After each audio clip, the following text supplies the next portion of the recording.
Hello there, and welcome to another journey through the mysteries that rest at the edges of our understanding.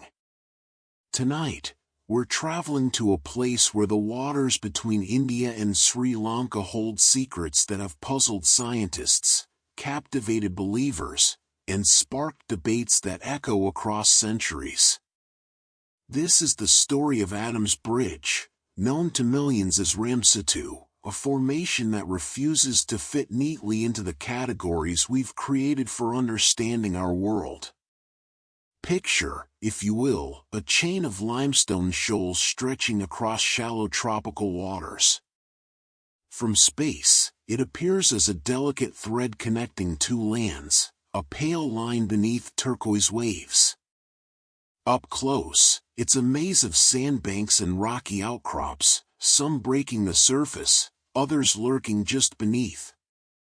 For 30 miles, this formation traces a path from the tip of India to the shores of Sri Lanka, separating the Gulf of Mannar from the Palk Strait. To some, it is simply a geological curiosity, a natural formation shaped by coral, sand, and time. To others, it is sacred ground, a divine construction that proves the truth of ancient stories. And to science, it remains stubbornly difficult to explain, its origins wrapped in layers of sediment, coral, and contradiction that resist easy answers. The very names tell us something about its power to capture human imagination. In the West and in Islamic tradition, it has long been known as Adam's Bridge, marking the path of the first man's journey after his expulsion from paradise. In Hindu tradition and across much of South Asia, it is Ram Setu, the bridge built by the god Rama and his army to rescue his beloved wife from a demon king. Two names, two stories, both ancient, both claiming this narrow strip of shallow sea as the setting for pivotal moments in human history. What makes this formation truly mysterious is not just its existence, but the questions it raises about what we think we know. Scientific studies have dated parts of it to different ages, sometimes separated by more than 100,000 years. Some geologists insist it must be entirely natural, formed by the patient work of waves, currents, and coral growth. Others point to features they say cannot be explained by natural processes alone. Temple records speak of a time when people walked across it freely, when it stood above the waves. Modern surveys show it now submerged, yet tantalizingly close to the surface in many places. The debate surrounding Adam's Bridge touches on questions that go far beyond geology. It intersects with faith and archaeology, with environmental science and political controversy, with satellite technology and ancient texts. It has sparked legal battles, inspired religious devotion, and divided scientific opinion. Plans to dredge a shipping canal through it have been shelved and revived multiple times, caught between economic ambition, environmental concern, and spiritual significance. As you settle into this story tonight, let yourself drift through these questions without needing immediate answers. Some mysteries invite us not to solve them, but to appreciate their complexity. Adam's Bridge is one of those mysteries, a place where the boundaries between history and legend, between natural and constructed, between known and unknown, become beautifully, frustratingly blurred. Before we can understand the mystery, we need to understand what physically exists in the shallow waters between India and Sri Lanka. The formation we call Adam's Bridge stretches approximately 48 kilometers, or about 30 miles, across the Palk Strait. It connects Pumban Island, also known as Rameswaram Island, on the Indian side, to Mannar Island off the northwestern coast of Sri Lanka. The structure itself is not a continuous solid bridge, but rather a chain of shoals, limestone formations, sandbanks, and coral reefs that form a distinctive pattern across the seabed. In some places, these shoals break the surface of the water, creating small islands or exposed rocks. In other sections, they lie just beneath the waves, visible as lighter patches in the blue-green water, indicators of shallow depths where the seafloor rises close to the surface. The depth of the water over and around Adams Bridge is remarkably shallow.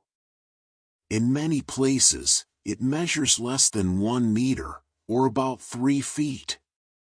Even in the deeper channels between the shoals, the water rarely exceeds 10 meters in depth.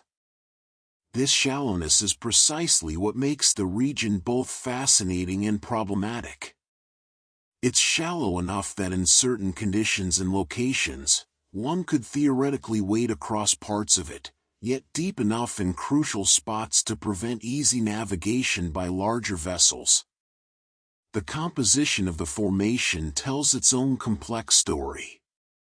Geological surveys have identified it as consisting primarily of limestone shoals, calcareous sandstone, and coral reefs in various stages of formation and decay.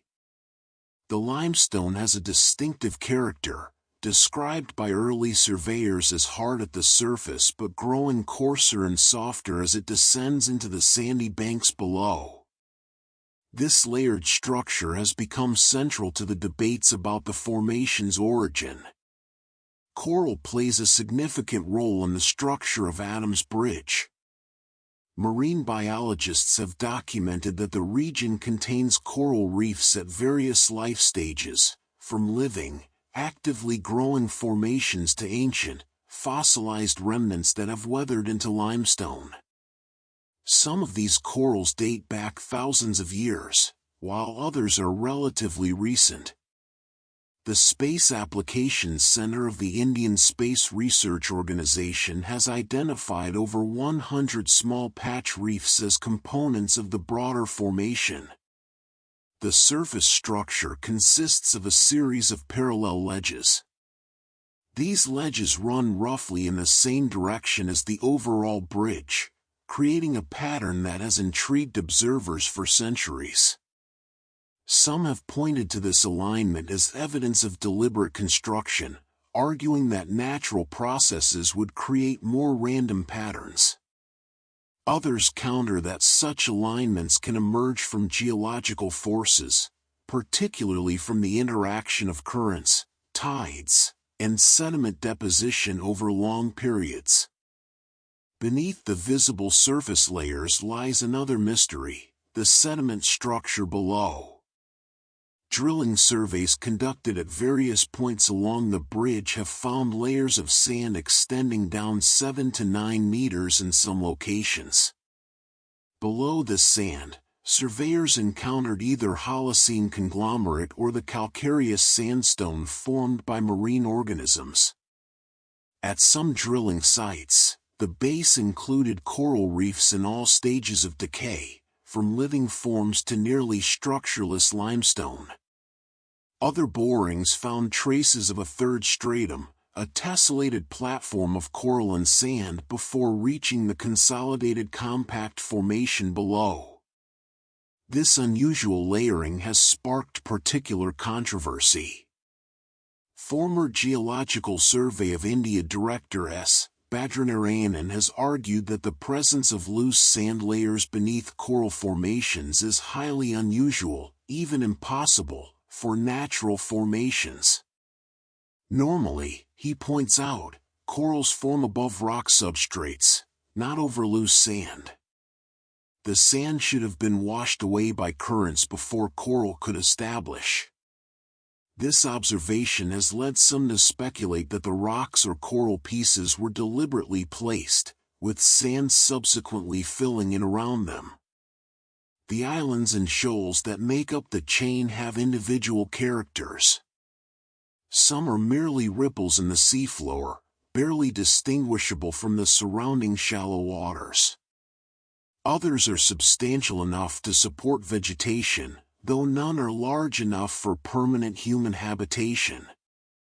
The pattern they form, visible clearly in satellite imagery, traces a gentle curve across the strait, following the contours of the underwater geography. From the air or in satellite photographs, Adams Bridge creates a striking visual effect. The shallow waters appear in shades of turquoise and light blue, contrasting sharply with the deeper, darker blue of the Gulf of Mannar to the south and the Palk Strait to the north. This color differential makes the formation easy to spot from orbit, and indeed, it has been photographed by numerous space missions over the decades. The question of when Adams Bridge last stood completely above sea level is answered partially by historical records. Temple records at Ramanathaswamy Temple in Rameswaram suggest that the bridge was traversable on foot until it was damaged by a powerful cyclone in the year 1480. After that storm, the channels between the shoals deepened, and the structure became more fragmented. Whether this represents a sudden catastrophic change or the culmination of gradual erosion remains debated. Today, the physical reality of Adams Bridge creates significant challenges for navigation. The shallow, unpredictable depths and the presence of both exposed and submerged rocks make it treacherous for all but the smallest vessels. Ships traveling between the eastern and western coasts of India must sail around Sri Lanka, adding hundreds of kilometers to their journeys. This navigational inconvenience is precisely what led to proposals for dredging a shipping canal through the formation, a project that would ultimately become mired in controversy. The formation exists in a dynamic environment. The waters around it are subject to monsoon patterns, seasonal changes in current direction, and the occasional violent storms that sweep across the Bay of Bengal. These forces constantly reshape the shoals, moving sand, breaking down coral, and creating new patterns in the submarine landscape. Any attempt to understand Adams Bridge must account for this dynamism, recognizing that what exists today may be quite different from what existed centuries or millennia ago. To understand why Adams Bridge holds such profound significance for hundreds of millions of people, we must turn to one of the world's greatest and most beloved epic poems, the Ramayana. Traditionally attributed to the sage Valmiki, scholarly consensus dates the composition of this epic to around 500 years before the Common Era, though some scholars propose dates ranging from the 7th century BCE to the 3rd century CE. However, it's important to note that many Hindus believe the events described in the Ramayana occurred far earlier. Traditional Hindu chronology places Rama's life anywhere from 5,000 to 7,000 years ago or more, based on astronomical references within the text. The Ramayana is not simply an ancient story to its devotees. It is a living tradition, recited, performed, and revered across South and Southeast Asia. For countless believers, it represents not mythology but history, a record of actual events involving divine beings who walked the earth in a distant age. The bridge that connects India to Sri Lanka appears in this epic not as a footnote but as a pivotal element, the means by which good triumphed over evil. The story, in its essence, tells of how Sita was abducted by Ravana, the powerful ruler of Lanka, an island kingdom identified by tradition with modern Sri Lanka. Ravana was no simple villain. He was learned, accomplished in the Vedas, a great scholar and a devotee of Shiva. But he was also prideful and destructive, and his abduction of Sita set in motion the events that would lead to his downfall. Rama, accompanied by his devoted brother Lakshmana, set out to find and rescue Sita. After a long search, they learned that she was held captive in Lanka, across the ocean. But how to cross? The sea stretched wide and deep, an impassable barrier for any ordinary army. It was then that divine intervention took a form that would be remembered for millennia. Rama sought the help of Sugriva, the king of the Vanaras.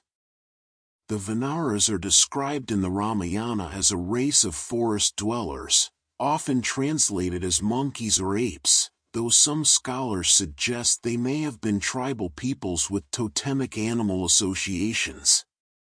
Whatever their exact nature, they possessed great strength and loyalty, and they answered Rama's call. Chief among the Vanaras was Hanuman, whose devotion to Rama was absolute and whose strength was legendary. Hanuman would later become one of Hinduism's most beloved deities in his own right, worshipped for his loyalty, courage, and selfless service. In the narrative of the bridge's construction, Hanuman plays a central role, leading the vast army in their work. The Ramayana describes how this army set about building a bridge across the ocean to Lanka. They gathered massive boulders and rocks from the mountains and forests. According to the text, they wrote Rama's name on each stone before casting it into the water. And here is where the divine enters unmistakably. The stones, inscribed with the sacred name, floated on the water. This miraculous property, stones floating instead of sinking, is a central element of the narrative and has become part of local tradition. Even today, temples in Rameswaram display stones they claim are from the bridge, stones made of a light, porous rock that can indeed float. Whether these are pumice stones, volcanic rock naturally filled with air pockets, or have some other explanation, believers see them as evidence of the miracle described in the Ramayana. The engineer of this magnificent project was Nala, a Vanara with special architectural knowledge. Under his supervision, the army worked with incredible speed and coordination. The Ramayana describes the construction in vivid terms, the thunder of boulders being dropped into the sea, the organized chaos of thousands of workers moving in concert, the gradual emergence of a path across the water. Within 5 days, according to the epic, the bridge was complete, stretching 100 yojanas, a yojana being an ancient unit of distance that scholars estimate at anywhere from 5 to 9 miles. The bridge was called Setubandhanam in Sanskrit, which translates as the binding of the bridge or simply the constructed bridge. In Tamil traditions and texts, it is referred to as Ram Setu or simply Setu.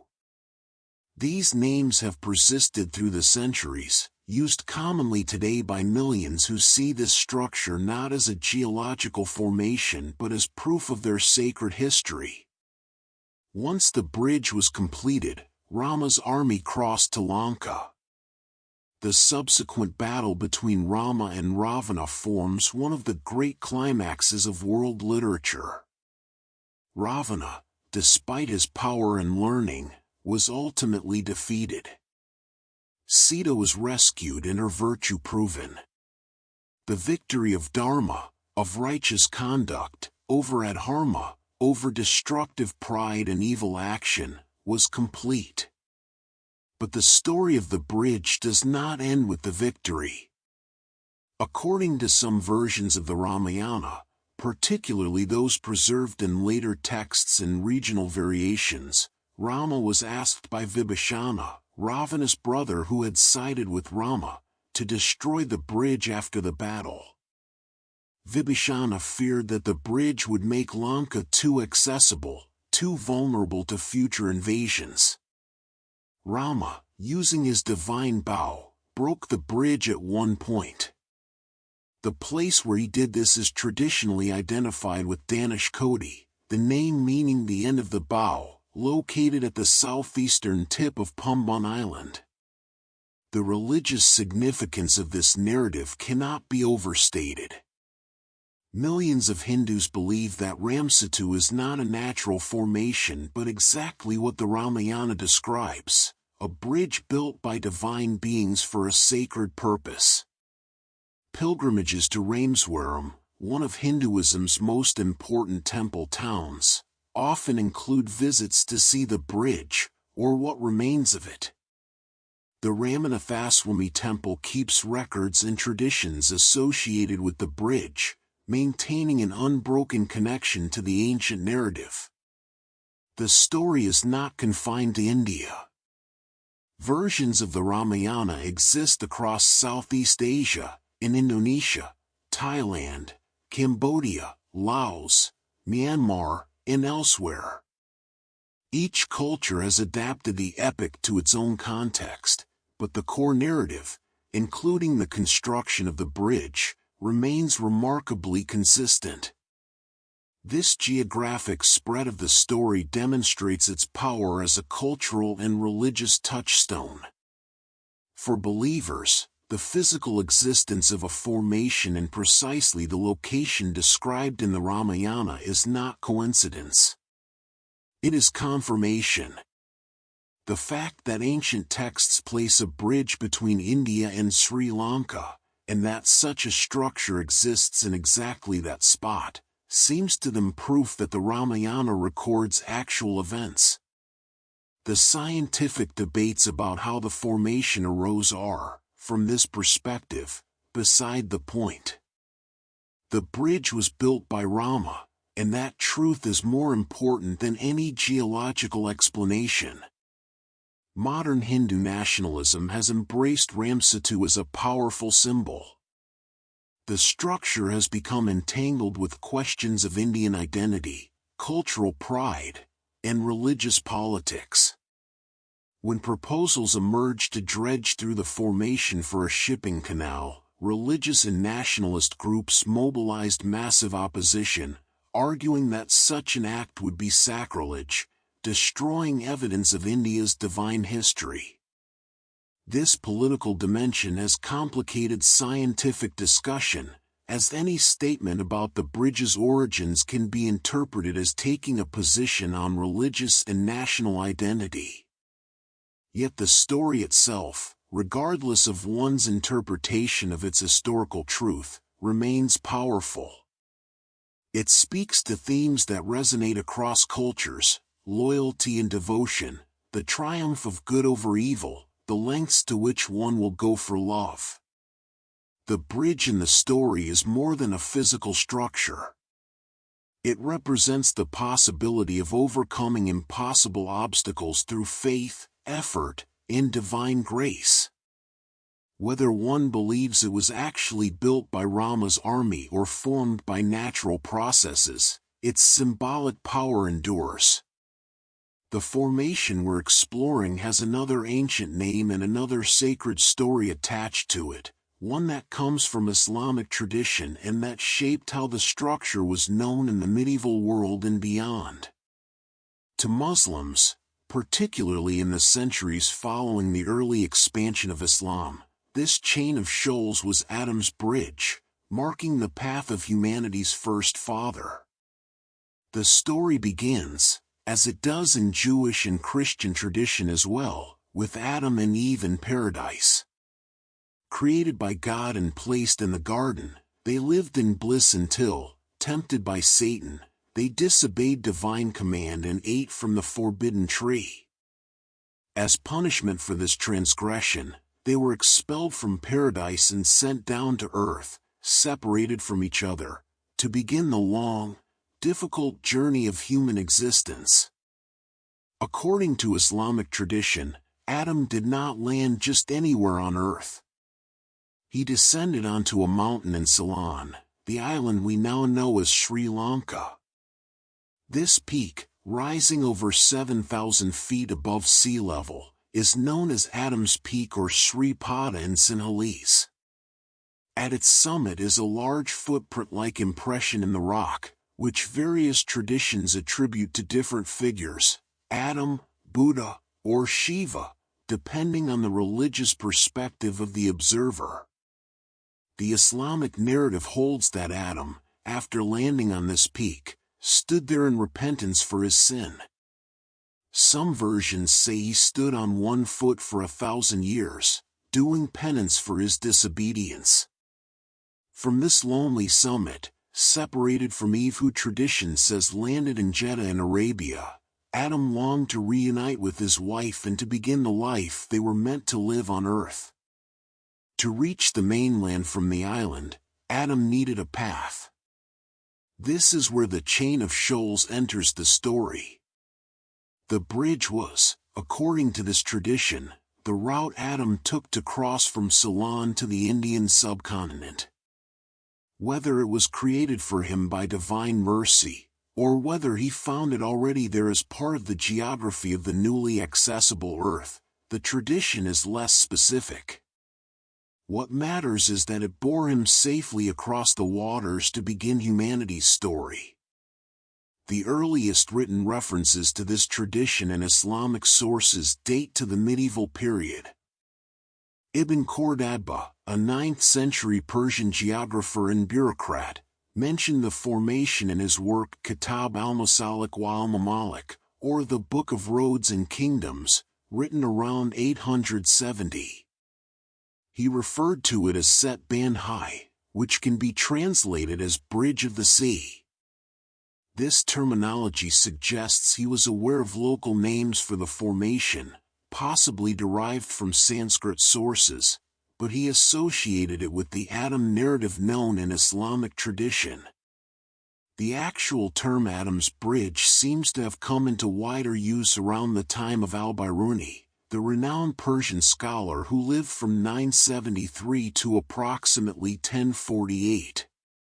Al-Biruni was one of the greatest scholars of the medieval Islamic world, accomplished in astronomy, mathematics, geography, and numerous other fields. His writings on India are considered invaluable historical sources. In his descriptions of the geography between India and Ceylon, he referred to the formation in terms that connect it with Adam's legendary journey. This Islamic naming and narrative had significant historical impact. When European traders, explorers, and colonizers arrived in the region, they encountered both local Hindu and Buddhist traditions about the formation and the Islamic traditions that had spread through centuries of Muslim rule and cultural influence. For the British, who would eventually colonize both India and Ceylon, the Islamic narrative was often more accessible than local Hindu traditions, mediated as it was through texts and languages they found easier to engage with. Thus, in British maps and documents, Adam's Bridge became the standard English name. The Islamic association with Adam's Bridge reflects a broader tradition in medieval Islamic geography of identifying locations mentioned in religious texts or traditions. Muslim scholars and travelers of the medieval period were deeply interested in mapping the sacred history of humanity onto the physical world they were exploring. Mountains, rivers, and landmarks were connected with prophets and events from the Quran and Hadith, creating a geography that was simultaneously physical and spiritual. It's worth noting that the Islamic tradition about Adam and Ceylon is not universally accepted or emphasized within Islam. It is not mentioned in the Quran itself, and traditions about where Adam landed vary in Hadith literature. Some place him in Mecca, others in India, still others, as we've discussed, in Ceylon. The Ceylon tradition seems to have been particularly popular in South and Southeast Asian Islamic culture, perhaps because of its connection to a visible, tangible landmark that pilgrims and travelers could visit. The mountain itself, Adam's Peak, became a pilgrimage site for Muslims, Buddhists, Hindus, and even Christians, each seeing in the sacred footprint evidence of their own religious truths. Muslim pilgrims would climb the mountain to pray where Adam supposedly stood in repentance, seeking his intercession and hoping to connect with the very beginning of human history. This pilgrimage tradition strengthened the association between the peak and the bridge, linking them as parts of a sacred landscape. In some Islamic traditions, there are also stories about bridges built by pre-Islamic prophets or by jinn under the command of righteous rulers. The legendary Solomon, for instance, who commanded jinn in Islamic tradition, is sometimes associated with great construction works. While these stories are not typically connected to Adam's bridge specifically, they create a cultural context in which divinely associated structures crossing waters would not seem out of place. The Islamic naming of the bridge is significant because it represents an alternative sacred narrative for the same geographical feature. Where Hindus see Ram Setu, evidence of Rama's quest to rescue Sita, Muslims traditionally saw Adam's bridge, the path of humanity's first father seeking to reunite with his wife and begin human civilization. Both stories involve separation, longing, and reunion. Both involve crossing an impossible barrier. Both give the formation a meaning that transcends geology. This dual naming, Ram Setu and Adam's Bridge, also highlights an interesting historical reality. The same natural feature can carry multiple layers of sacred meaning for different communities. The shoals don't belong exclusively to one tradition or story. They exist in the world, and human cultures have woven them into their narratives in different ways. This multiplicity of meaning has sometimes created tension, but it also reflects the rich, complex religious landscape of South Asia. The British adoption of Adam's Bridge as the standard English name had political dimensions. By choosing the Islamic name over the Hindu one, British cartographers and administrators made a choice that reflected their own relationships with different communities under their rule. In the post-independence period, as Hindu nationalism has grown stronger in India, there have been increasing calls to use only Ram Setu in official contexts, rejecting Adam's Bridge as a colonial imposition. These naming disputes are not trivial, they reflect deeper questions about whose history and whose sacred geography should be recognized in public discourse. Yet the two names coexist, much like the formation itself exists between two shores. Depending on where you are, whom you're speaking with, and what context you're in, you might hear it called one name or the other, or sometimes both together. This duality is part of the mystery and the fascination. The bridge links not just two lands, but multiple traditions, multiple ways of understanding the sacred, multiple stories about who we are and how we came to be. Now let us turn to what science tells us, or tries to tell us, about how this formation came to exist. The geological explanation for Adam's Bridge involves a complex interplay of processes operating over thousands or even hundreds of thousands of years. But as we'll see, the scientific consensus is neither complete nor without significant questions. The prevailing geological explanation classifies Adam's Bridge as a tombolo, or more precisely, what might have been the world's largest tombolo before it was fragmented by changing sea levels and erosion. A tombolo is a coastal formation where sediment accumulation creates a sandy connection between an island and the mainland, or between two islands. They form through a process called longshore drift, where waves and currents move sand and sediment along the coast, depositing it in areas where the water current slows or changes direction. In the case of Adam's Bridge, several factors would have contributed to tombolo formation. The Palk Strait is a region where currents from the Bay of Bengal interact with those from the Gulf of Mannar. These currents, flowing in different directions and at different speeds depending on the season and the monsoon patterns, create conditions where sediment can accumulate along a fairly straight line. Over millennia, this accumulation could build up a substantial sandbar connecting the two landmasses. Coral reefs play a crucial role in this process. Coral polyps, tiny marine animals, build massive colonies by secreting calcium carbonate skeletons. Over generations, these skeletons accumulate into reef structures. In the shallow, warm waters between India and Sri Lanka, conditions are favorable for coral growth.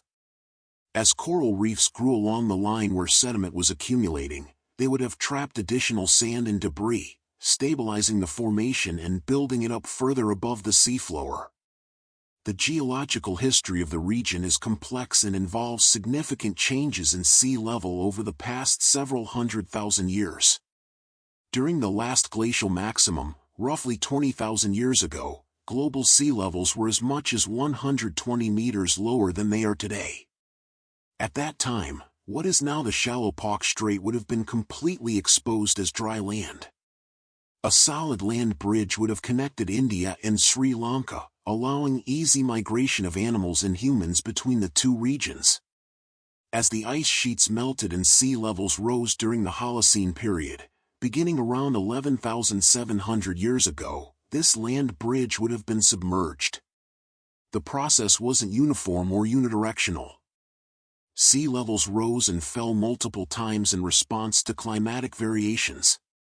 Studies by the Geological Survey of India suggest that the land masses at Rameswaram and Talamannar became exposed at different periods, with evidence pointing to dry land connections existing at various times between 7,000 and 18,000 years ago. Around 7,000 years ago, as sea levels stabilized closer to their present levels, the strait became submerged, including the region now known as Adams Bridge. However, the islands and shoals of the formation began to emerge again following minor sea level falls in the region starting about 5,000 years ago and continuing to the present. This emergence and submergence pattern is key to understanding why different dating studies arrive at different ages for various components of the structure. The Geological Survey of India conducted studies on the coral at Rameswaram Island and dated samples to 125,000 years ago. This suggests that coral reefs have been forming in this region for a very long period, predating the current configuration of the bridge by many tens of thousands of years. However, this ancient coral may represent earlier reef systems that existed when sea levels and underwater geography were quite different from today. Other studies, including carbon dating of coral samples from the bridge itself, have suggested much younger ages. Some research indicates that the current surface formations of Adams Bridge may be only 3,500 to 7,000 years old. This discrepancy is explained by the fact that the structure has multiple layers. The deep, consolidated base might be ancient, dating to periods when different sea levels and geological conditions prevailed. The surface coral and the configuration visible today are much younger, representing recent growth and sedimentation. Wave action and longshore currents continue to reshape the formation even now. Strong currents in the region move sand from one area to another, building up shoals in some places while eroding them in others. Seasonal monsoons create different current patterns, adding to the dynamic nature of the structure. This ongoing change means that any snapshot of Adams Bridge represents just one moment in a continuous process of formation and reformation. Tectonic activity in the region may also play a role, though it's less direct than other factors. The Indian subcontinent sits on the Indian plate, which has been moving northward and colliding with the Eurasian plate, creating the Himalayas far to the north. While the Palk Strait region is not in the most active tectonic zone, movements in the underlying geology could subtly affect the seafloor, creating conditions that influence where sediment accumulates and where coral reefs can establish. Some theories propose that the Palk Strait and the Gulf of Mannar were once part of the Kaveri River basin. Long-term tectonic movements altered the outline of the region, including the area now occupied by Adams Bridge. The particular shapes that emerged from this geological history contributed to coral growth patterns. As coral grew, it trapped sand, leading to the discontinuous shoreline we see today. Recent high-resolution bathymetric studies using satellite technology have provided new details about the underwater structure. The ICESat-2 mission, which uses green laser photons that can penetrate water to detect seafloor depth, has allowed researchers to create detailed three-dimensional maps of Adam's Bridge.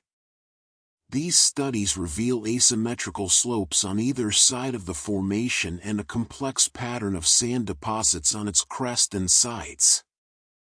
This asymmetry is consistent with natural processes, specifically with the differential effects of wave energy from the Gulf of Mannar and the Palk Strait.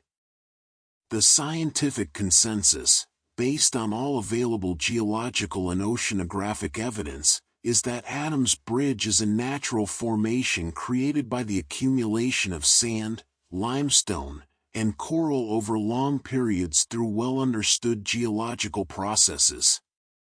The Marine and Water Resources Group of India's Space Applications Centre concludes that the structure comprises 103 small patch reefs, a configuration entirely consistent with natural marine formations.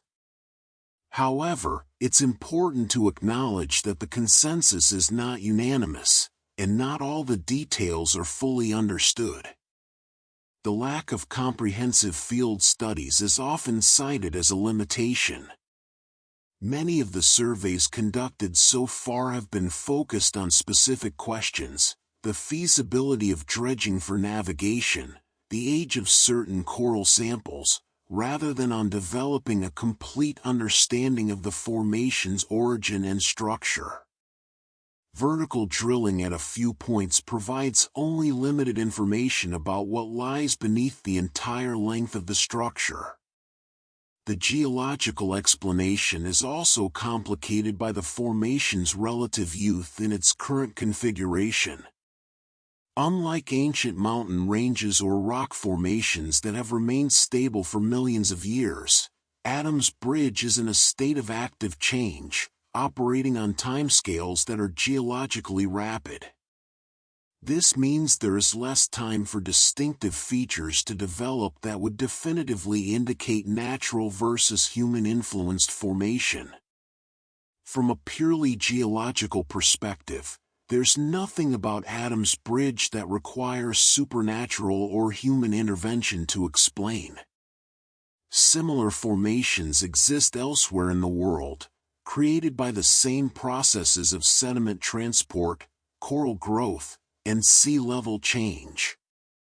Yet the specific details, the alignment, the layering, the timing of its formation relative to human history, continue to provoke questions and debate. Science has provided plausible explanations, but it hasn't closed every question. And in those remaining questions, mystery still finds room to exist. One of the most contentious and confusing aspects of Adam's Bridge is the question of when it formed. This isn't a simple question with a single answer because the formation has multiple components that date to different periods. The various ages that researchers have proposed aren't necessarily contradictory. They may be measuring different things, but they have fueled endless debate about the structure's origin and nature. Let's start with the oldest dates. As mentioned, the Geological Survey of India dated coral samples from Rameswaram Island to 125,000 years ago. This suggests that coral reef activity in the region extends back into the Pleistocene epoch, long before modern humans had even fully evolved. These ancient corals, however, don't necessarily tell us when the current configuration of Adam's Bridge formed. They tell us about when coral reefs existed in this area under whatever conditions prevailed at that distant time. During the period 125,000 years ago, sea levels were different from today. The most recent interglacial period, known as the Eemian, saw sea levels similar to or even slightly higher than present. Coral reefs would have grown at those levels, and as sea levels subsequently dropped during glacial periods, those reefs might have been exposed, eroded, and later submerged again. The coral we date to such ancient periods might represent remnants of reef systems that existed under entirely different geographical configurations. Moving forward in time, we come to the last glacial period, which extended from about 115,000 years ago to 11,700 years ago. During the coldest phase of this period, known as the last glacial maximum around 20,000 years ago, massive ice sheets locked up so much water that global sea levels dropped dramatically. The Palk Strait would have been completely dry land at this time, allowing free movement between India and Sri Lanka without any need for bridges or boats. Archaeological evidence confirms that humans were present in Sri Lanka by at least 38,000 years ago, with some claims of evidence dating back as far as 125,000 years. During the periods of low sea level, migration between the mainland and the island would have been straightforward, walking across what is now underwater. This has implications for understanding any human construction claims, as it shifts the relevant timeframe to periods when building a bridge would have been unnecessary. As the glaciers retreated and sea levels rose during the early Holocene, the land bridge was flooded. Studies suggest this submersion was not instantaneous but occurred in phases over several thousand years. By around 7,000 years ago, sea levels in the region had risen to approximately their current position, submerging the land bridge beneath shallow seas. But here's where it gets interesting. After this submergence, the formation we now know as Adam's Bridge began to emerge again. Starting around 5,000 years ago, a combination of coral growth, sediment deposition, and possibly minor sea level fluctuations started building up the series of shoals and sandbars that characterize the structure today. This means the visible, surface configuration of Adam's Bridge is relatively young in geological terms, only a few thousand years old. This timing is particularly significant when we consider the Ramayana. Traditional Hindu chronology, based on astronomical references and genealogical calculations in ancient texts, places Rama's life somewhere between 5,000 and 7,000 years ago, with some interpretations suggesting even more ancient dates reaching back to around 7,000 BCE or earlier. These dates are derived from analyzing planetary positions mentioned in Valmiki's text using modern planetarium software. However, it's important to note that these astronomical datings are debated among scholars, and mainstream academic consensus dates the composition of the Ramayana text itself to around 500 BCE, though the events it describes, if historical, could have occurred earlier. If the bridge's current configuration did indeed form around 3,500 to 5,000 years ago, this timing creates an intriguing overlap with some of the traditional chronologies, though not with the most ancient dates proposed.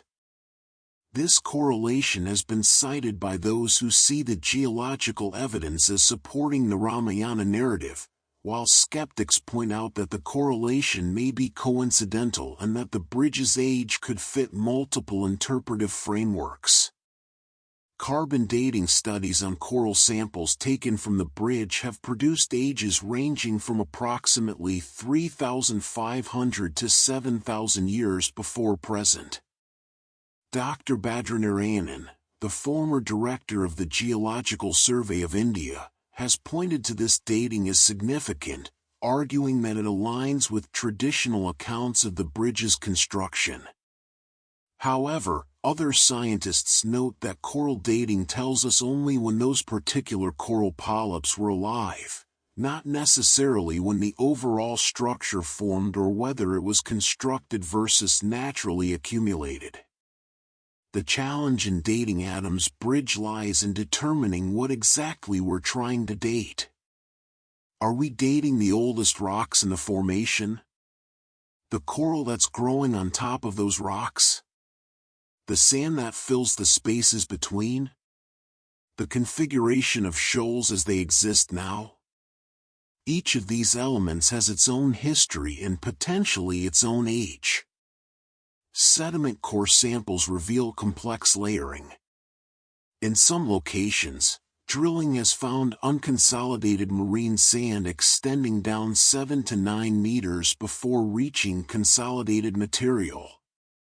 Below the sand, investigators found Holocene conglomerate or the sandstone formed by marine organisms, including coral reefs in various stages of decay. This layered structure suggests multiple phases of deposition and formation, not a single event. The presence of sand beneath coral is one of the more puzzling features that has sparked controversy. Dr. Badranarayanan has repeatedly emphasized this point in his arguments for human construction. He notes that loose sand layers beneath coral formations are geologically anomalous. Coral polyps require a solid substrate to establish. They don't grow on loose, shifting sand, which would wash away or be too unstable for the coral to anchor.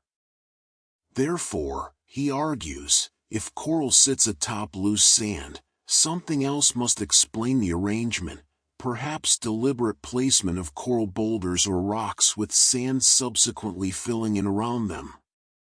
Other geologists counter that this arrangement can occur naturally through several mechanisms.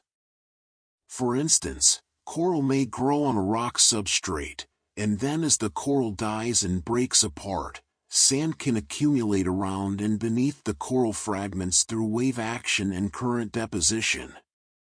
Over time, complex layering can develop that might seem anomalous but arises from the dynamic interplay of erosion, deposition, and biological growth. The debate hinges on whether the specific configuration found at Adams Bridge falls within the range of natural possibilities or exceeds them.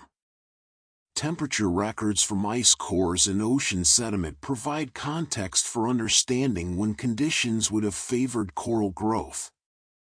Coral reefs are sensitive to water temperature and sea level.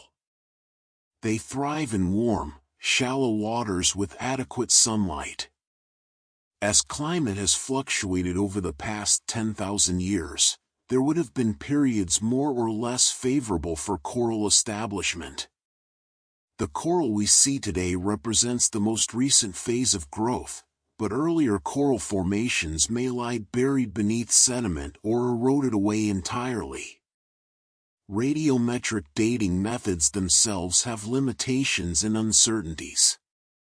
Carbon-14 dating, commonly used for organic materials like coral, is accurate for materials up to about 50,000 years old, but it requires careful calibration and can be affected by various environmental factors.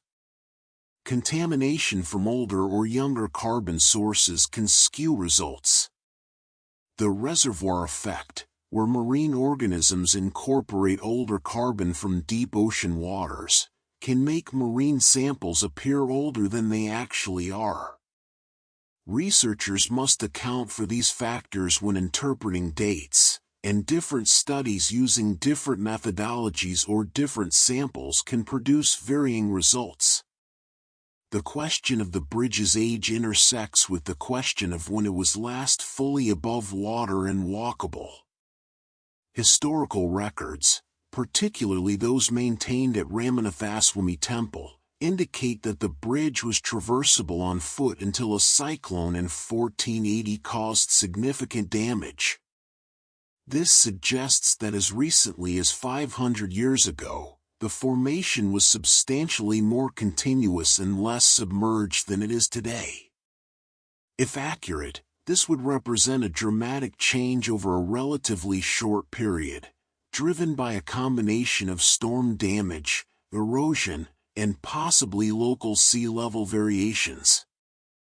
Modern sea level rise due to climate change adds another layer to the story. global mean sea level has risen approximately 8 to 9 inches since the late 19th century, with the rate of increase accelerating in recent decades.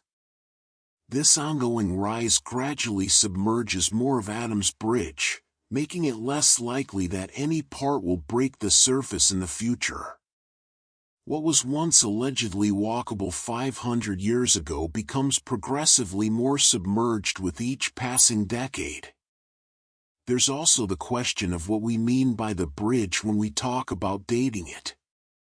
If we're asking about the geological substrate, the deep bedrock structures, we might be talking about formations millions of years old, created by ancient tectonic processes. If we're asking about the limestone shoals, we might be talking about hundreds of thousands of years of sedimentary accumulation and consolidation. If we're asking about the surface coral and the pattern of sandbars, we might be talking about just a few thousand years. And if we're asking about its last configuration as a continuous, walkable structure, we might be talking about just 500 years ago. This multiplicity of possible answers is frustrating for those seeking a definitive statement about the bridge's origin. But it accurately reflects the complex reality of a dynamic coastal formation shaped by multiple processes operating on different timescales. The bridge doesn't have a single birthday. It has been forming, eroding, submerging, and re-emerging throughout its existence, making any single date an oversimplification. For those who believe the Ramayana describes actual historical events, the dating evidence presents both opportunities and challenges. Dates in the few thousand-year range align tantalizingly well with traditional chronologies. But the evidence that the region was dry land during the glacial period, and that a natural land bridge existed then, raises the question of why a constructed bridge would have been necessary later. The answer might lie in changing sea levels and geography, with the earlier land bridge being submerged and a later structure being built or emerging. But this requires additional assumptions and interpretations. The dating dilemma ultimately highlights a broader truth about Adam's bridge. It exists at the intersection of multiple timescales and multiple types of change.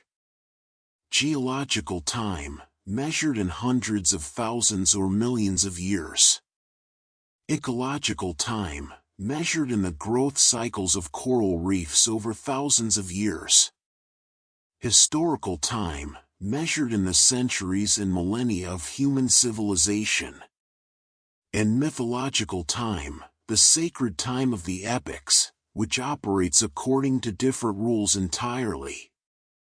Any complete understanding of the bridge must somehow account for all these temporal dimensions simultaneously, a task that proves surprisingly difficult. Perhaps the most passionate debate surrounding Adam's bridge is whether it is entirely natural or shows evidence of human engineering. This controversy divides not just along religious lines but also within the scientific community, though it must be said that the majority of mainstream geologists favor the natural explanation. The case for human involvement rests primarily on observations of features that proponents argue are inconsistent with purely natural formation. Drive S. Badranarayanan, whose credentials as a former director of the Geological Survey of India give his views considerable weight, has been the most prominent voice arguing for engineered elements in the structure. Dr. Badranarayanan's arguments focus on several key observations from drilling and survey work. First, the presence of loose sand layers beneath coral formations, which we've discussed in the dating section. His contention is that this arrangement is geologically implausible without human intervention. Second, he points to what he describes as man-made structures identified in the drilling samples. he has stated that the team observed materials that appeared deliberately placed rather than naturally deposited, though detailed documentation of these observations has been limited. Third, the alignment of the bridge strikes some observers as too regular to be accidental. The shoals form a relatively straight line across the strait, curving gently in a pattern that roughly parallels the coastlines. Proponents of the construction theory argue that natural processes would create more irregular, scattered formations rather than this organized linear pattern. They point to other natural sandbars and shoals around the world, which often have more chaotic arrangements. Fourth, some have noted that the rock composition along parts of the bridge differs from the rock types naturally found in the surrounding region. If confirmed, this could suggest that materials were transported from elsewhere, though natural processes like longshore drift can also transport rocks substantial distances along coastlines. The construction argument gains emotional and cultural power from its connection to the Ramayana. If the bridge could be proven to be artificially constructed, it would provide tangible evidence for the historical truth of the epic. This possibility has made the controversy intensely personal for many people, extending far beyond academic geological debates. Remote sensing technology has added a new dimension to the controversy. Satellite imagery from NASA and other space agencies clearly shows the bridge as a distinct feature. Some initial news reports suggested that NASA had confirmed the bridge was man-made, but NASA itself quickly issued clarifications. The space agency stated that its images merely show that a formation exists. They cannot determine from orbit whether the formation is natural or artificial. The images show what is there, not how it came to be there. In 2007, the controversy reached a peak when the Indian government, as part of the Setu shipping canal project, filed an affidavit in the Supreme Court of India stating that there was no scientific evidence that Ram Setu was man-made and that the Ramayana was a work of mythology, not history. This statement triggered massive protests across India. Religious organizations, Hindu nationalist groups, and millions of ordinary believers saw the statement as an insult to their faith and a denial of their sacred history. The government quickly withdrew the affidavit and constituted an expert committee to examine the issue. The committee was tasked with determining the age, structure, and origin of Adam's bridge and whether it could be considered a man-made structure of national importance. This was an unusual instance of a government formally investigating a question that straddled science and faith, and it reflected the political sensitivity surrounding the formation. The committee's work was complicated by the limited hard data available. Comprehensive archaeological surveys of the underwater formation had never been conducted. Most drilling and coring had been done in connection with navigation and dredging feasibility studies, not with the goal of determining the structure's origin. The lack of systematic archaeological investigation meant that much of the debate was occurring in a data-poor environment, with advocates on both sides extrapolating from limited evidence. Proponents of the natural formation theory point out that all the features cited by construction advocates can be explained by known geological processes. Longshore drift can create linear formations. Differential erosion can create alignment patterns.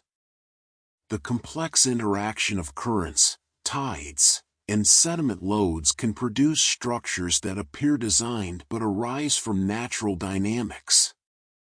They note that similar formations exist elsewhere without any suggestion of human construction. They also point to the practical difficulties of constructing such a structure with ancient technology. Even if we accept that a large labor force was available, the engineering challenges would have been immense. Moving massive boulders, placing them precisely in a marine environment with currents and waves, ensuring structural stability, all of this would require sophisticated knowledge and equipment. While ancient peoples were certainly capable of impressive engineering, critics argue that a 30-mile-long marine structure would have been beyond the capabilities of any civilization from the time periods in question. The counterargument is that we may be underestimating ancient capabilities. Megalithic structures around the world demonstrate that ancient peoples could move and place massive stones with precision.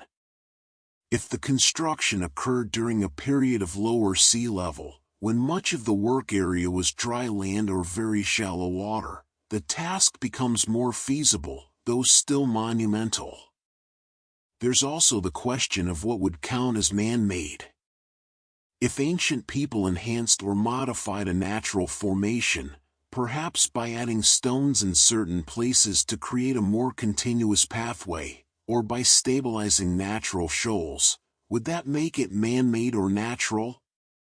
This kind of hybrid origin might explain features that seem partly natural and partly engineered, but it would be difficult to prove without more extensive archaeological investigation. The construction controversy reveals a deeper tension between different ways of knowing and validating truth.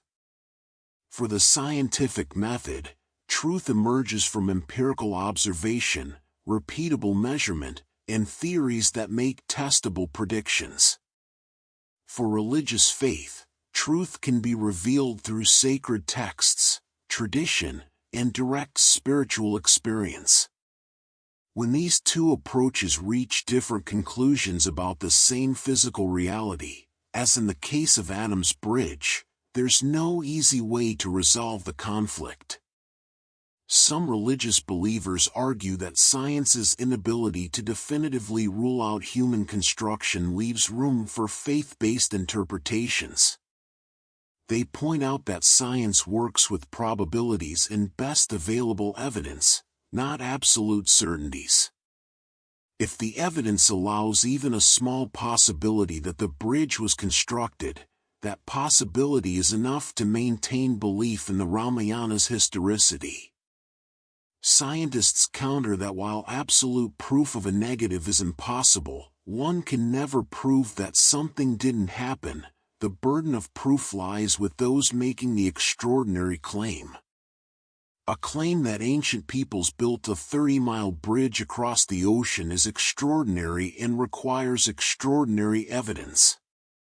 In the absence of clear archaeological evidence of construction, tool marks, quarry sites, construction techniques evident in the structure, the more parsimonious explanation is that natural processes, which we know can create such formations, are responsible. The controversy also touches on questions of cultural respect and the relationship between science and society. Some argue that scientific investigations of religiously significant sites should be conducted with sensitivity to believers' feelings and that dismissive treatment of sacred narratives is a form of cultural imperialism. Others maintain that science must follow evidence wherever it leads, without censoring conclusions to avoid giving offense, and that religious belief should not dictate scientific interpretation.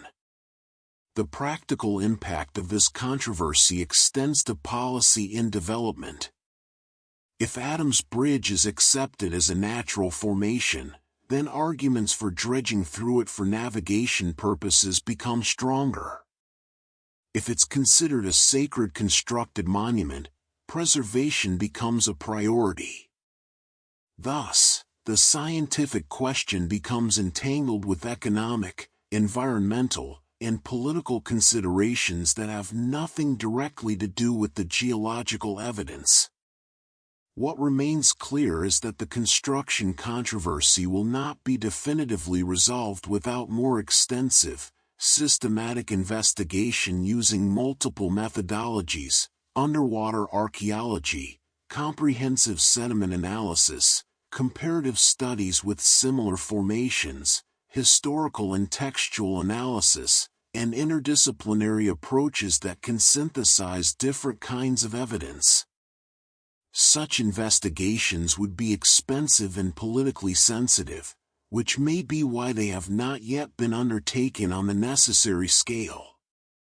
Until then, the question of whether Adam's bridge is natural, constructed, or some combination remains open, not because science is incapable of answering it, but because the question hasn't been investigated with sufficient rigor.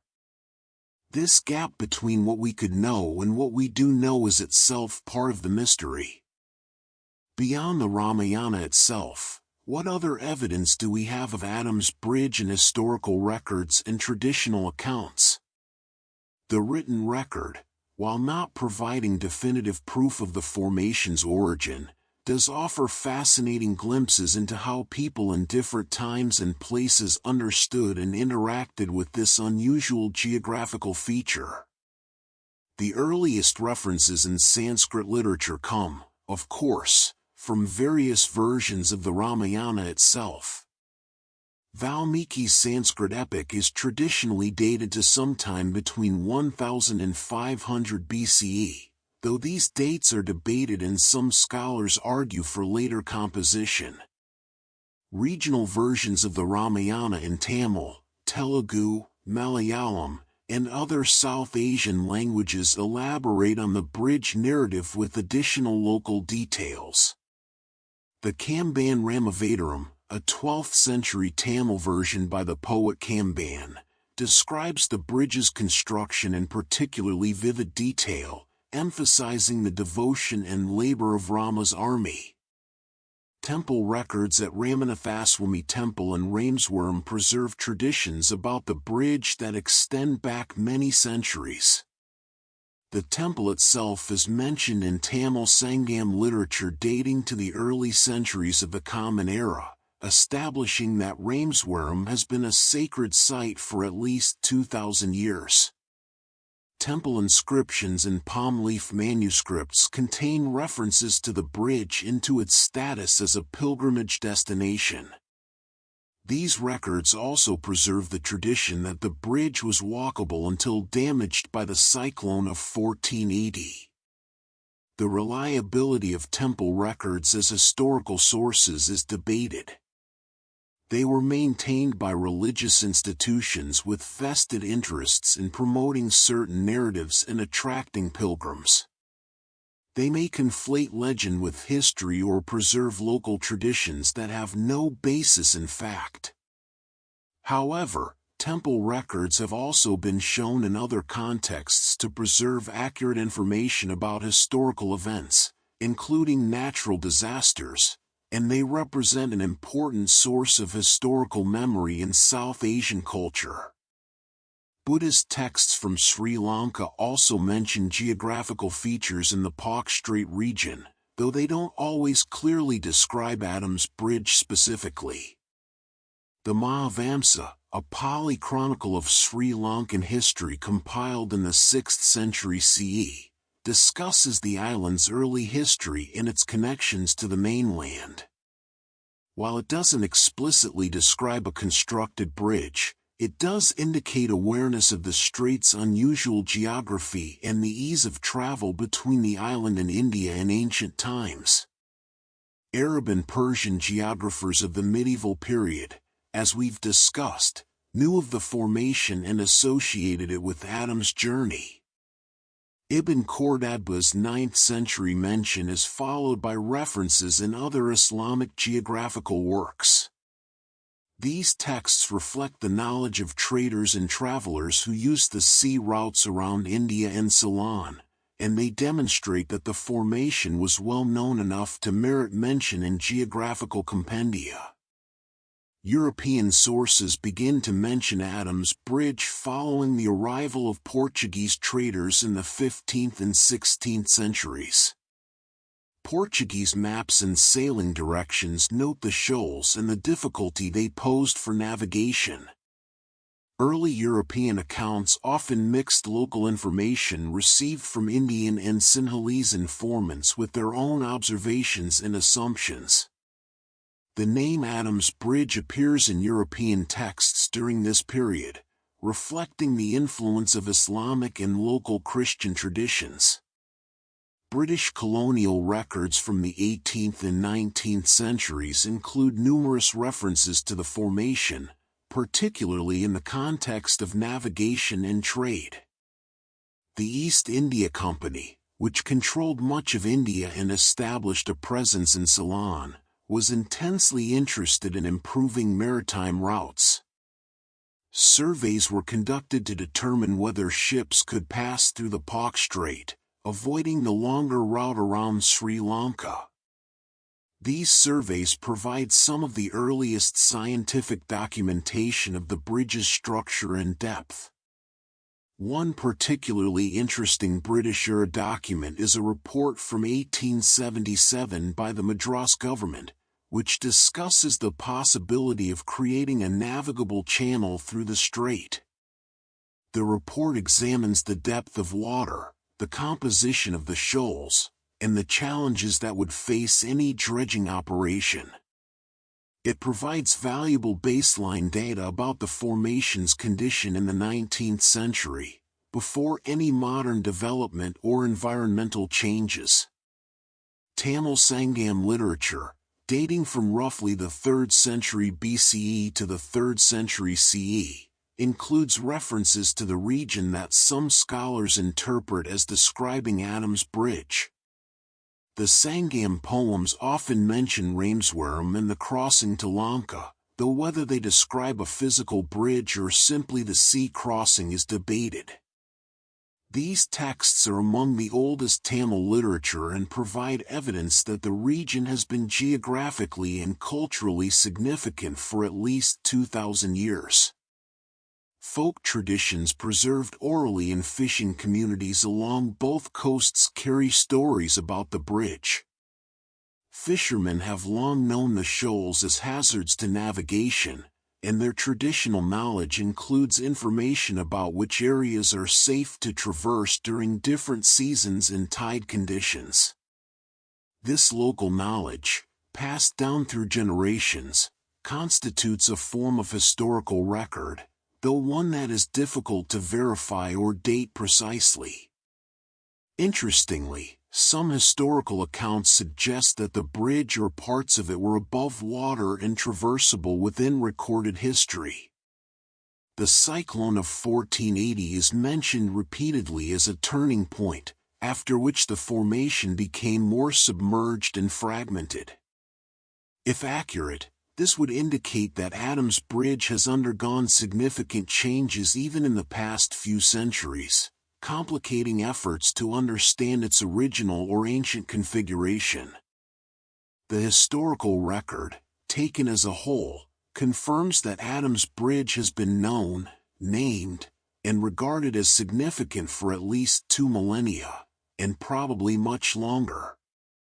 Different cultures have interpreted it through their own sacred narratives and geographical frameworks.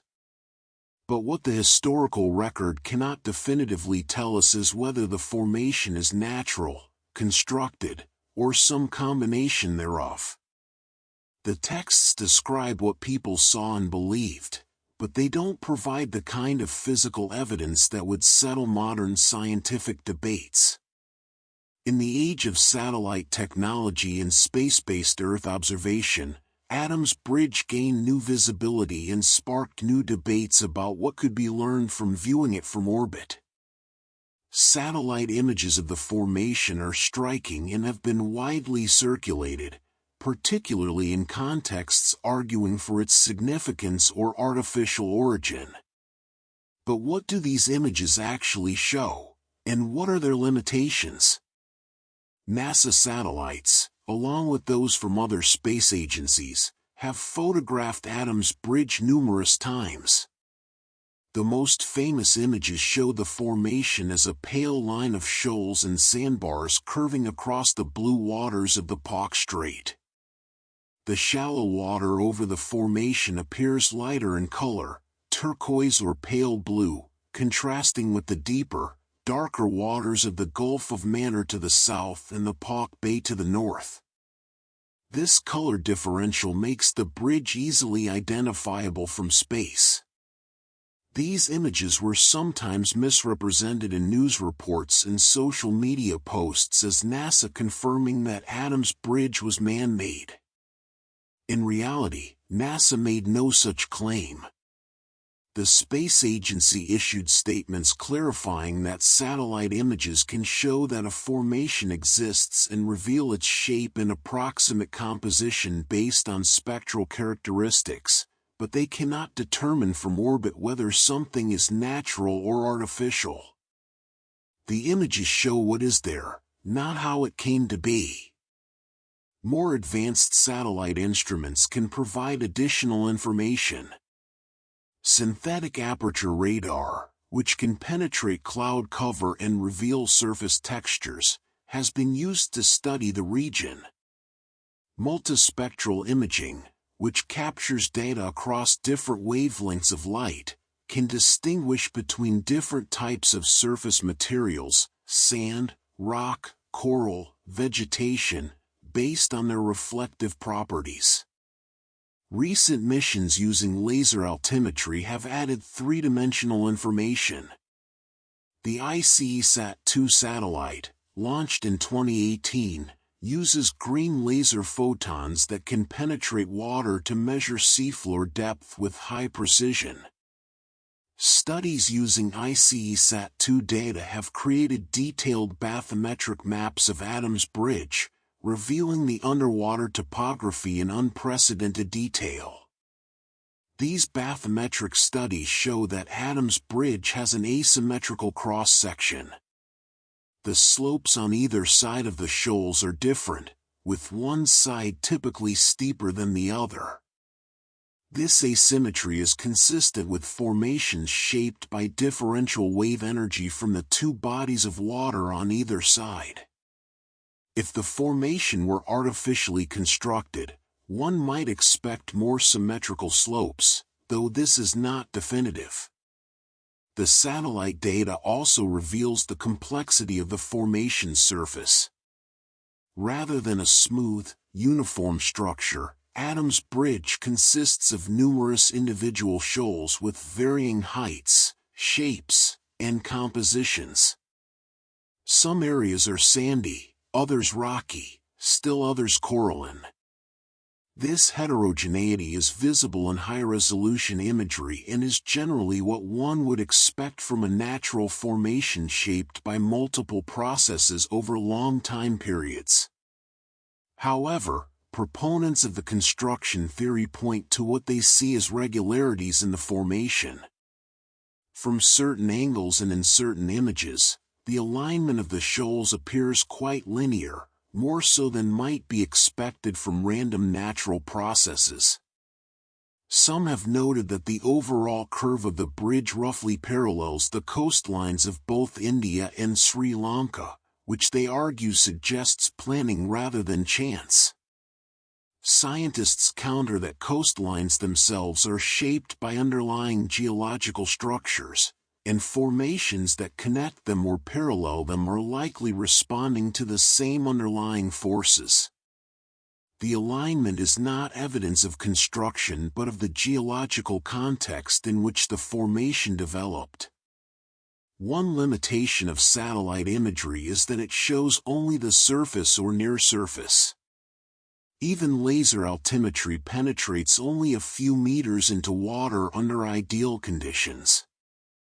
The deeper structure of Adams Bridge, the layers beneath the visible surface, cannot be seen from orbit.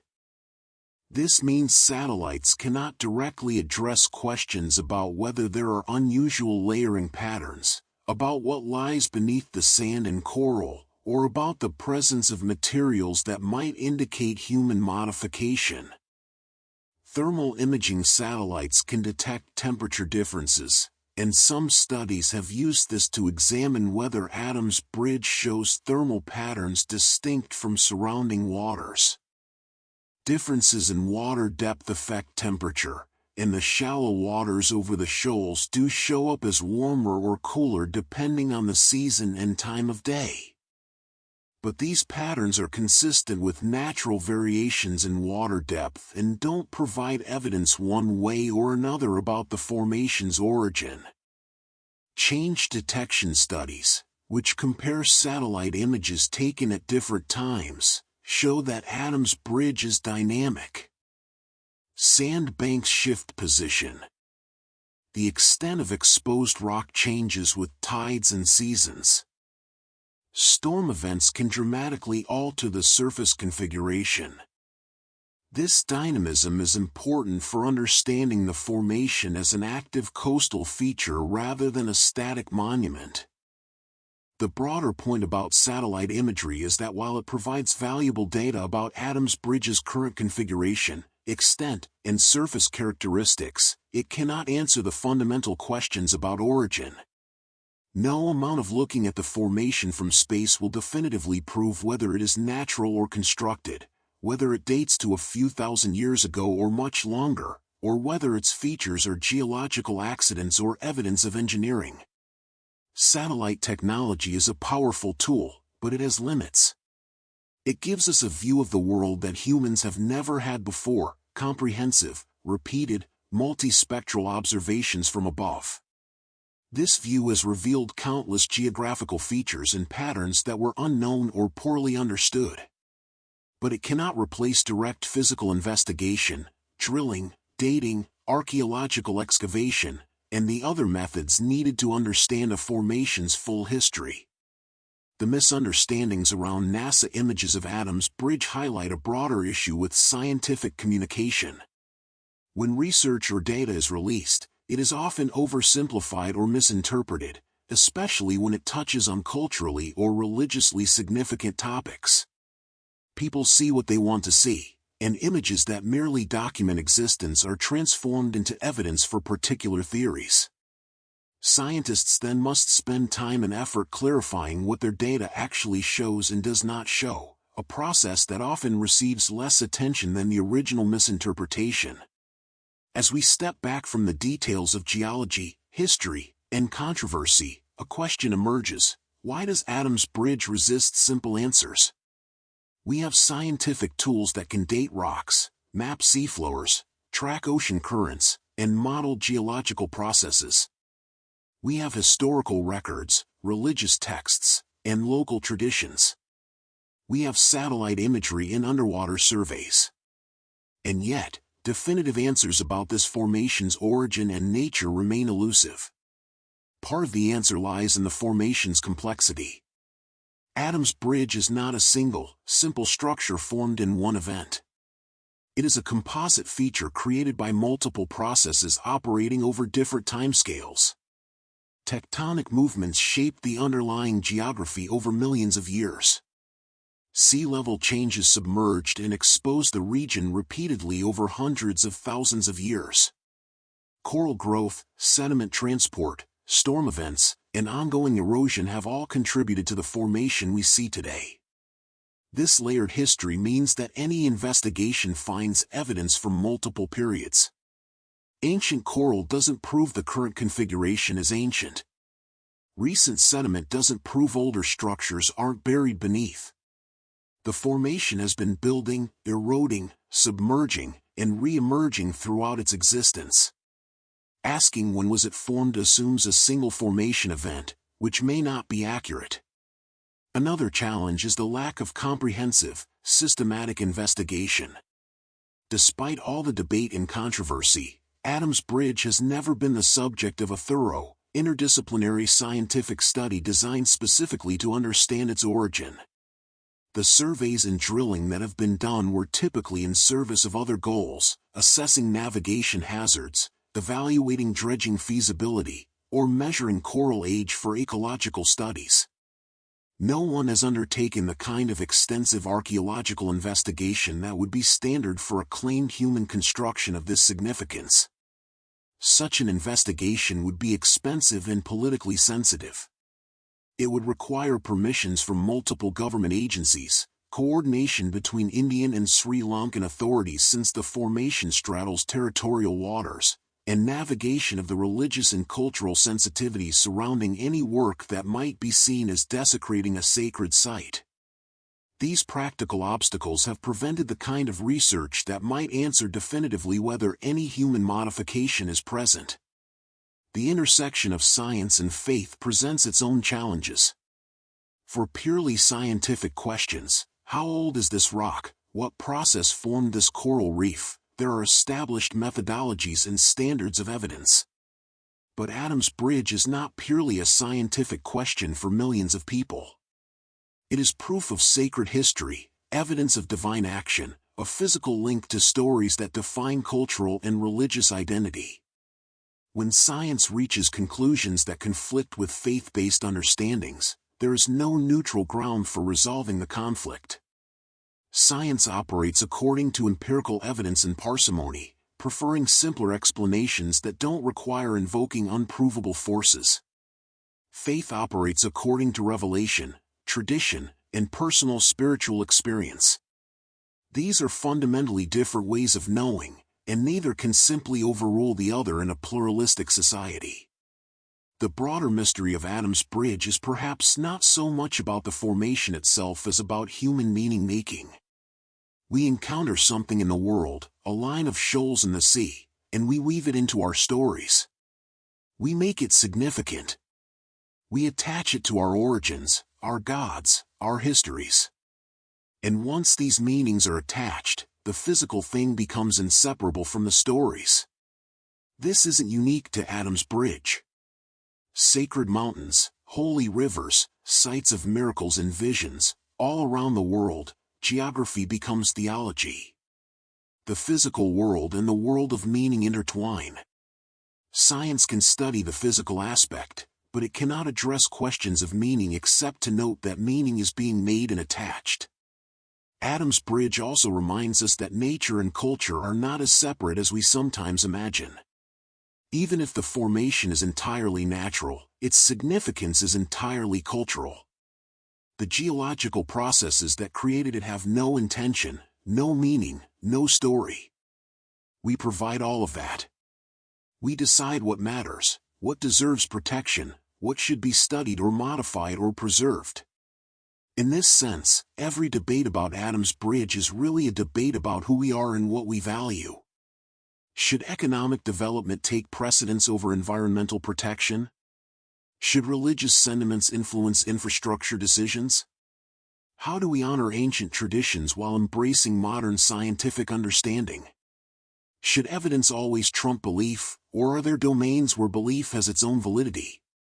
These are not scientific questions, even though they arise in the context of discussing a physical formation. They are philosophical and political questions, questions about how we want to live together in societies where people hold different fundamental views about reality, truth, and value.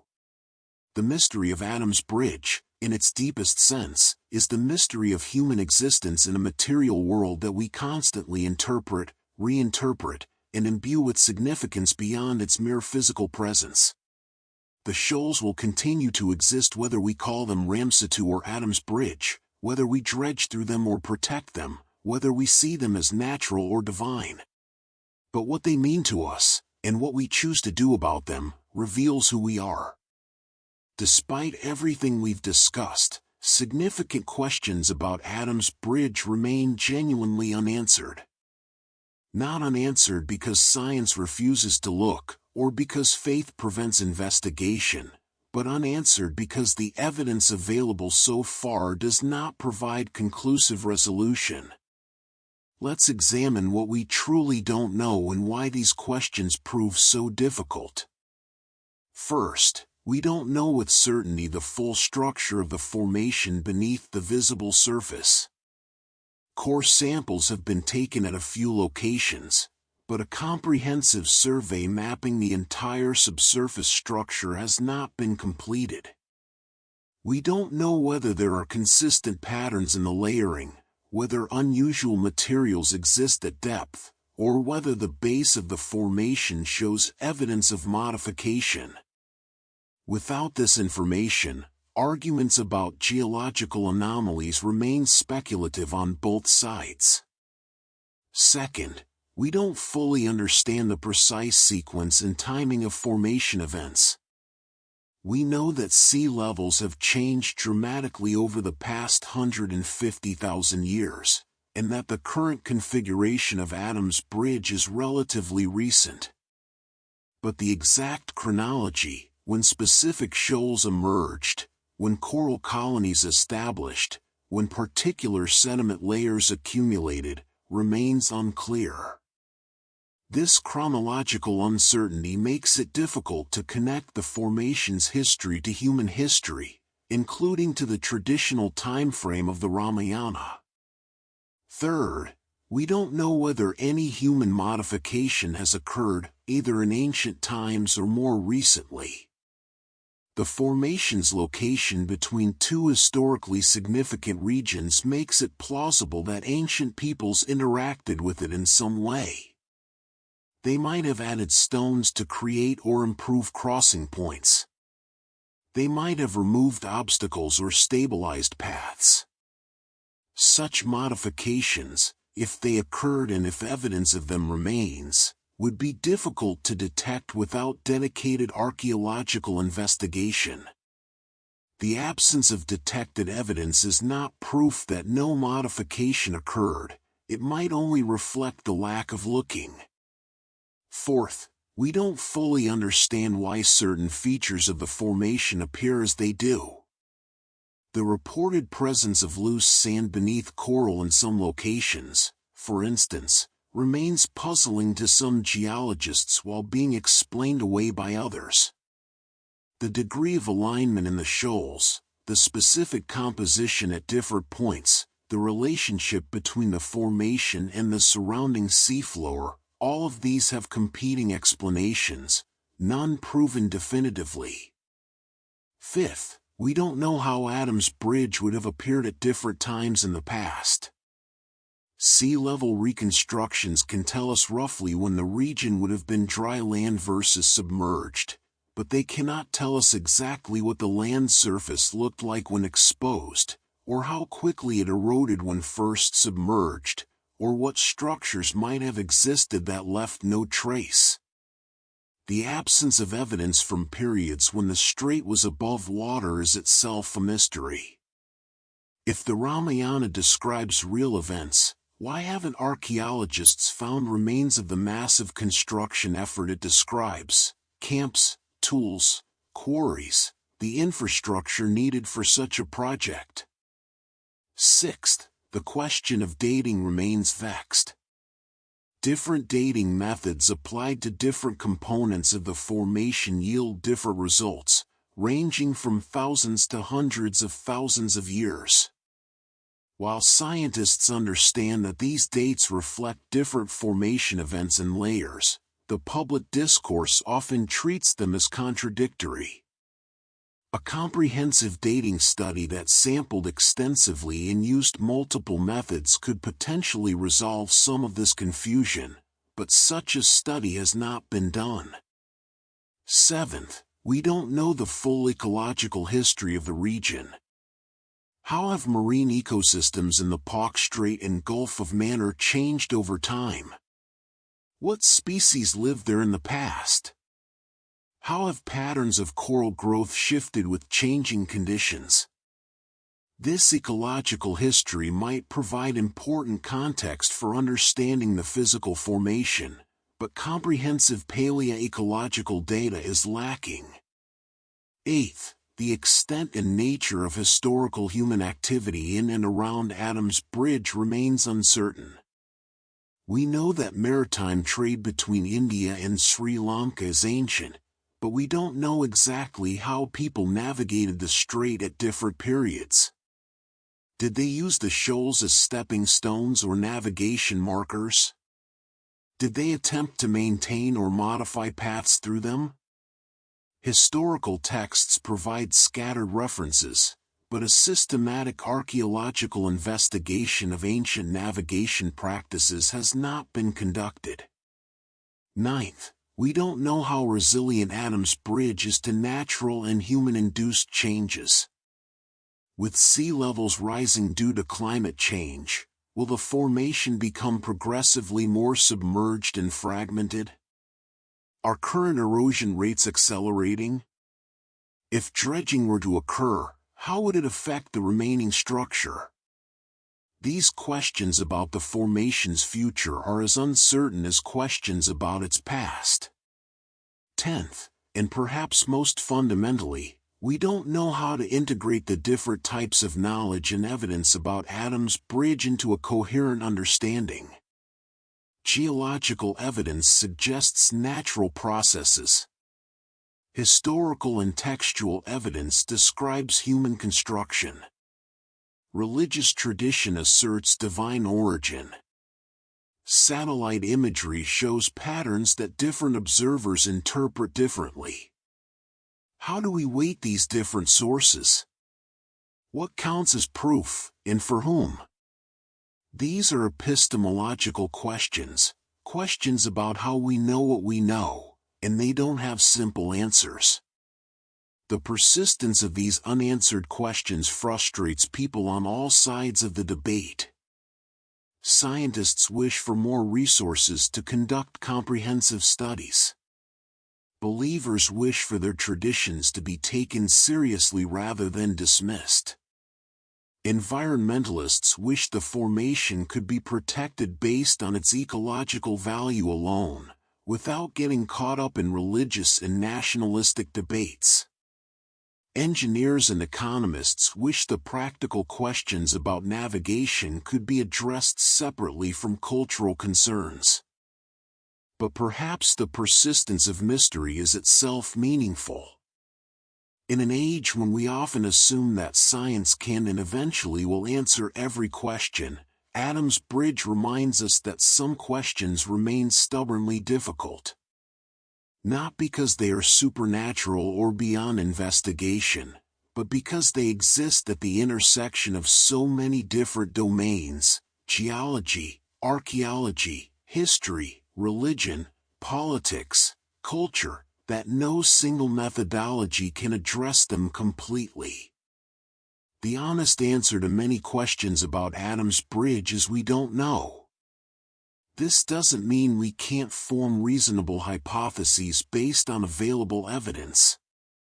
It doesn't mean all explanations are equally plausible. But it does mean acknowledging uncertainty, recognizing the limits of current knowledge, and remaining open to what future investigation might reveal. For some, this uncertainty is unbearable. They need definitive answers, clear resolution, a simple story. For others, the mystery is part of what makes Adam's Bridge fascinating. It is a place where certainty breaks down, where different ways of understanding the world come into contact, where the limits of knowledge become visible. In this liminal space, between knowing and not knowing, between faith and fact, Adam's Bridge continues to capture our imagination. As we come toward the end of our journey through the story of Adam's Bridge, it's worth reflecting on what this particular mystery teaches us about mysteries in general, and about how we might hold uncertainty without anxiety. Adam's Bridge is physically real. It exists.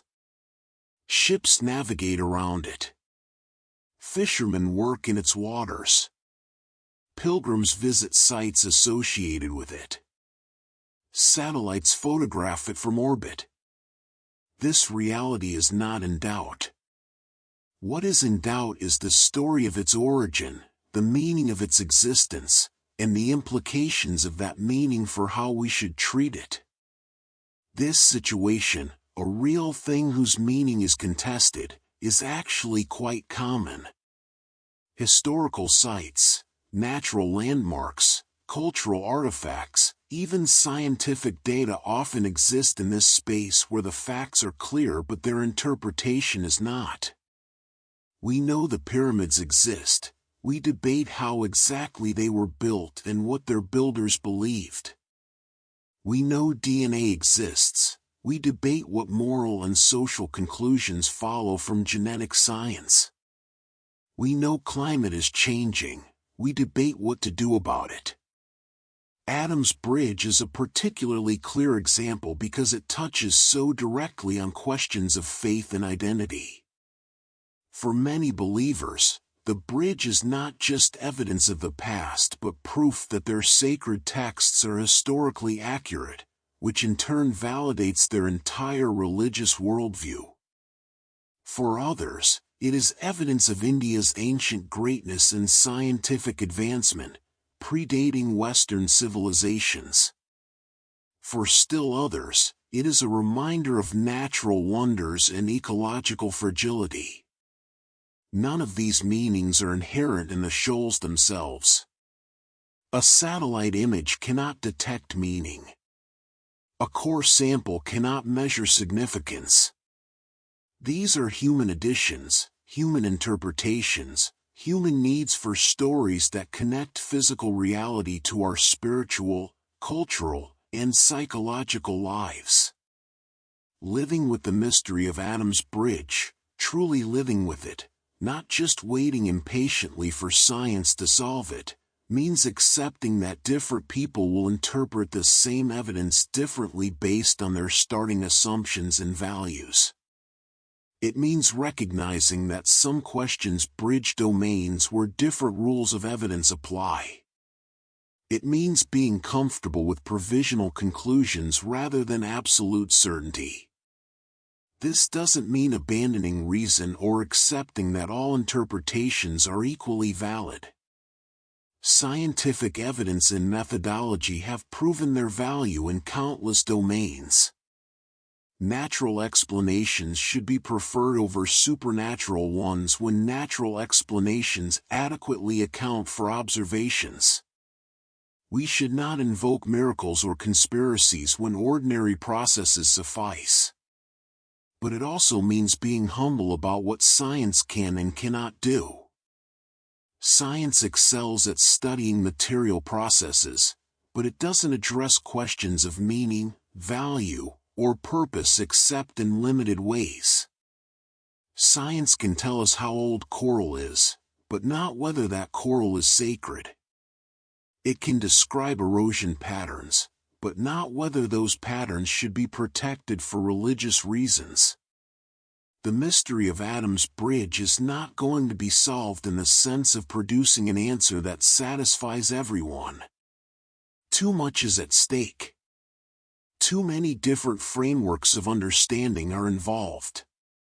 What might happen instead, if we're fortunate, is a deepening appreciation for the complexity, an understanding that incorporates geological processes and historical traditions, scientific evidence and cultural meaning, material reality and human interpretation.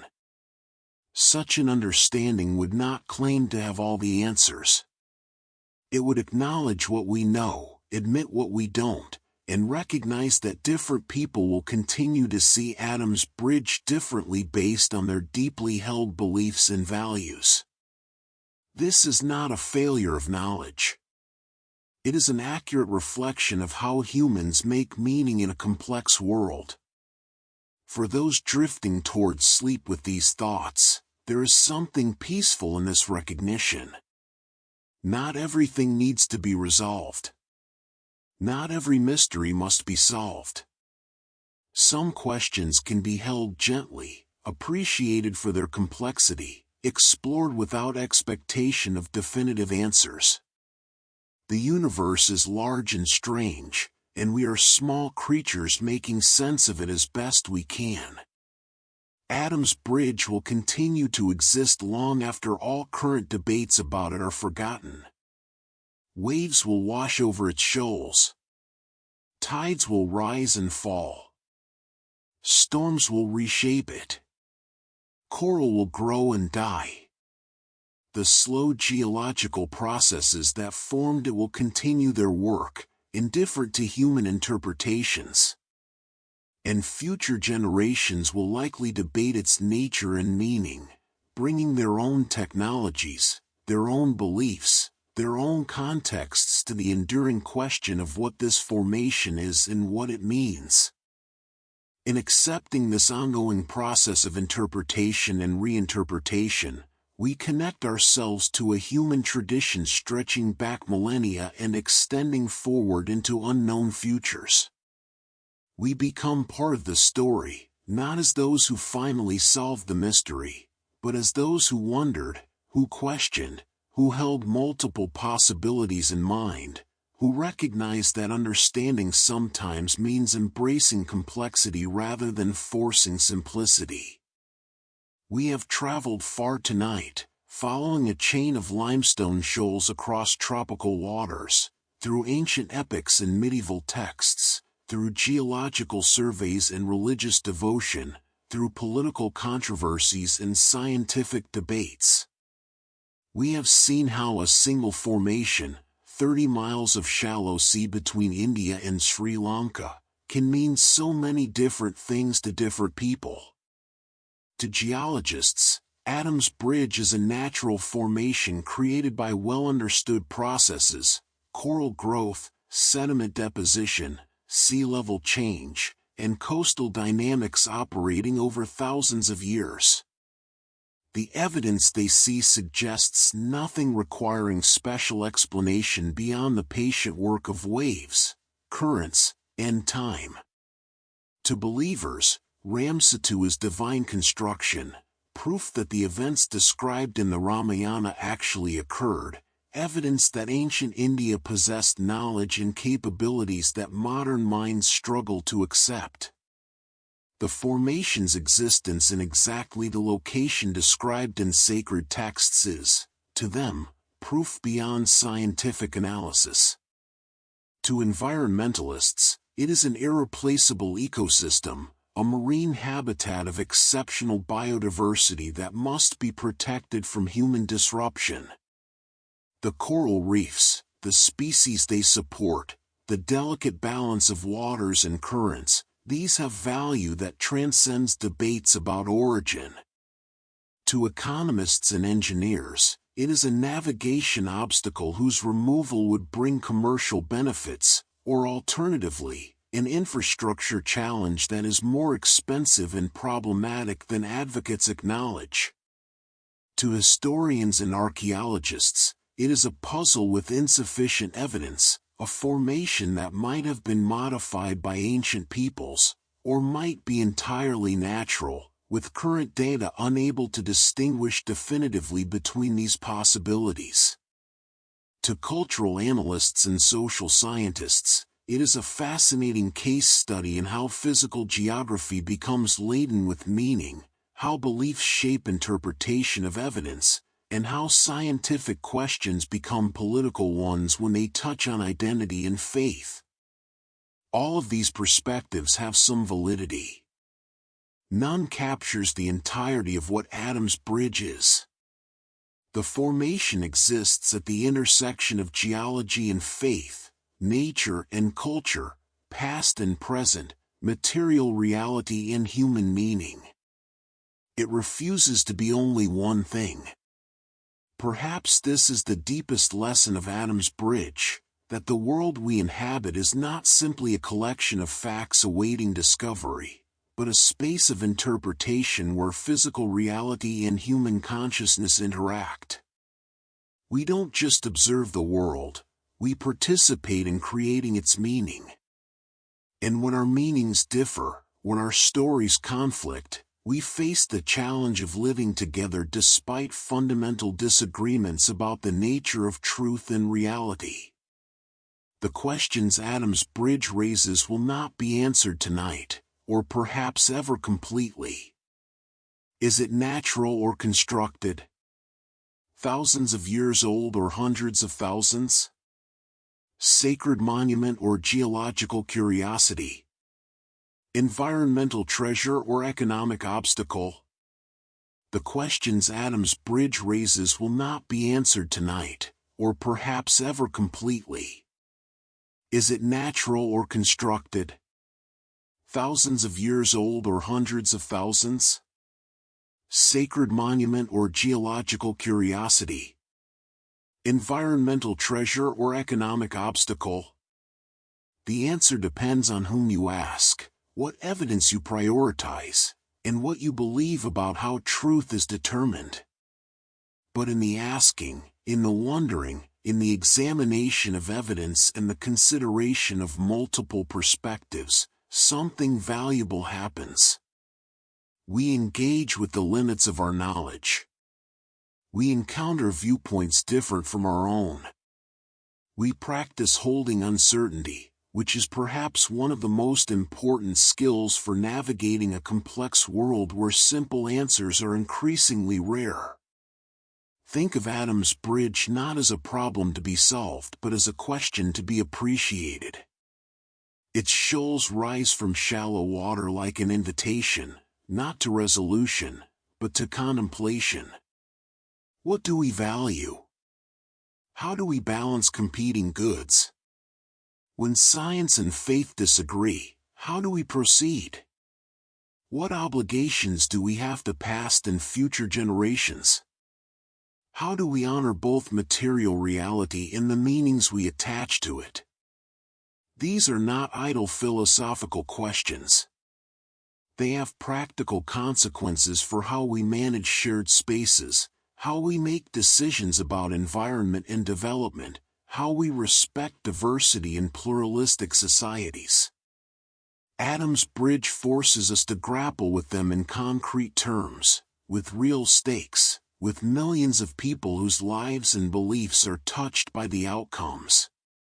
As you let your eyes close and your breathing slow, imagine the bridge as it might appear from above, a pale line tracing across blue water, catching the light, marking a boundary, connecting two lands. Imagine the waves washing over it, the same waves that have shaped it for millennia. Imagine the coral polyps in their slow work of building reefs, unaware of human debates about their significance. Imagine the fishermen who know its waters, the pilgrims who journey to see it, the scientists who study it, the politicians who argue over it. All of these people, all of these perspectives, swirling around this single geographical feature like currents around a shoal.